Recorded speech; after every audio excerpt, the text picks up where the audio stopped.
ഈ പ്രാവശ്യം ഇറക്കിയ സാധനമല്ലോ നല്ല എൻക്വയറി കേട്ടോ. കഴിഞ്ഞ പ്രാവശ്യം നമ്മൾ ഓണത്തിന് ഇറങ്ങിയ എല്ലാ പ്രോഡക്റ്റും സൂപ്പർ ഹിറ്റ് ആയിരുന്നു.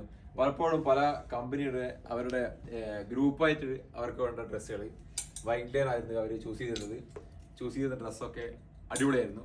അതിൽ കുറേ എംബ്രോയിഡറി വർക്ക് ഉള്ളത്, ഇതൊക്കെ മുണ്ടിലൊക്കെ ഇട്ട് കഴിഞ്ഞാൽ സംഭവം പൊടിയായിരിക്കും. കുറേ ഡിസൈൻസ് കാണിച്ചു തരാം. നിങ്ങൾക്ക് ഏതാണ് ഇഷ്ടപ്പെടുന്നത് നിങ്ങൾ കമൻറ്റ് ചെയ്തോ. വേണ്ട എംബ്രോയിഡറി വർക്ക് ഉള്ളത്, ഇതൊക്കെ മുണ്ടിനോട് ഇടുമ്പോഴാണ് അതിൻ്റെ കറക്റ്റ് ഫീൽ കിട്ടുന്നത്. വേണ്ട ഇത് വേറെ ഐറ്റംസ്, ഇതിൽ തന്നെ എംബ്രോയിഡറി വരുന്ന വേറെ ഡ്രോപ്പ് ഷോൾഡർ വരുന്നത്. അങ്ങനെ വൈറ്റ് ലൈൻ്റെ പ്രോഡക്റ്റ് ഒരുപാട് ഐറ്റംസ് ഉണ്ട്. നിങ്ങൾ ഇപ്രാവശ്യത്തെ ഓണത്തിന് നിങ്ങൾ കൂടുതൽ ഡ്രസ്സ് വേണം എന്നുണ്ടെങ്കിൽ നിങ്ങൾക്ക് എവിടെയാണ് വൈറ്റ് ലൈൻ പ്രോഡക്റ്റ് കൂടുതൽ കിട്ടുക എന്നുള്ളതൊക്കെ നിങ്ങൾ കമൻറ്റ് ചെയ്ത് കഴിഞ്ഞാൽ നിങ്ങൾക്ക് ലൊക്കേഷൻ പറഞ്ഞു തരും. അവിടെ പോവാൻ നിങ്ങൾ ഡ്രസ്സുകൾ തിരഞ്ഞെടുക്കുക. ഇതൊക്കെ പെട്ടെന്ന് തന്നെ കൗണ്ടറിൽ നിന്ന് ഔട്ടായി പോകുന്ന സാധനങ്ങളായിരിക്കും.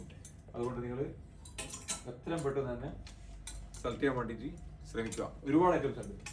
ചില ആളുകൾക്ക് ലൈൻസ് ആയിരിക്കും, ചെക്സ് ആയിരിക്കും, പ്ലെയിൻ ആയിരിക്കും. പക്ഷെ ഓണത്തിന് ഏറ്റവും കൂടുതൽ കഴിഞ്ഞ പ്രാവശ്യം ഫിറ്റ് ചെയ്ത് പ്രിന്റ് ആയിരുന്നു.